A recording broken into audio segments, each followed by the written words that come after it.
Today we're off to Poland and an immense forest. Forests as natural environments have to be protected. And now people understand that cutting down the trees also cuts down on the chances for animals to survive, and the giant mammal that we're going to meet today was almost extinct in Europe. Yeah, it's true. When you say bison, well, you think of Buffalo Bill in the Wild West, all the same. Let me introduce the buffalo's cousin, the European bison.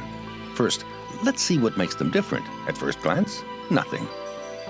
Well, if you want to get fussy, their hooves are different, and the European bison isn't as hairy as his American cousin. And he doesn't speak a word of English, and that's about it. Otherwise, they're like two peas in a pod. They have the same horns. They curve inward. They weigh almost a ton, and both of them were almost wiped out.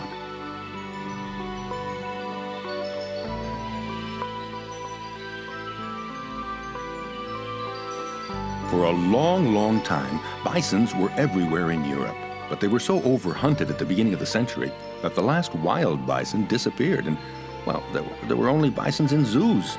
Some of them were released back into the wild, and today, well, bisons are readapting to life in the Polish forests where they're protected.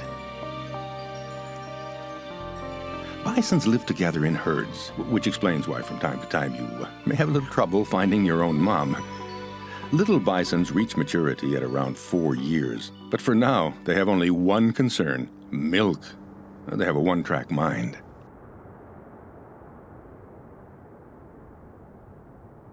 The bison is a ruminant. That means they chew cuds like cows, but don't say anything about cows because it annoys them. So they eat grass, and when there isn't any, as in winter, they'll settle for tree bark and shoots. And to drink, they break the ice with their hooves or just eat some snow. And it's not so bad. Anyway, the owl is impressed. Finally, despite its reputation, the bison is a very peaceful fellow. He would rather quietly munch snowballs than run around and scare everybody. The fact is, what gives him his frightening appearance and makes him look unfriendly is the hump on his back, right on his neck. But that hump is very useful. That is where he has all the muscles that he uses to keep his big head up. No offense, but our friend the bison does have a big head. But wait a minute. Don't think that a bison can't give you trouble. He can, and he can get pretty annoyed. As soon as he senses danger, especially from humans, he might charge, and believe me, he is nothing like a cow or a bull when he does that. You know, a bison really wants just one thing: to be left alone in the forest in Poland. Oh yes, and one other thing. Nobody says the word cow in his presence.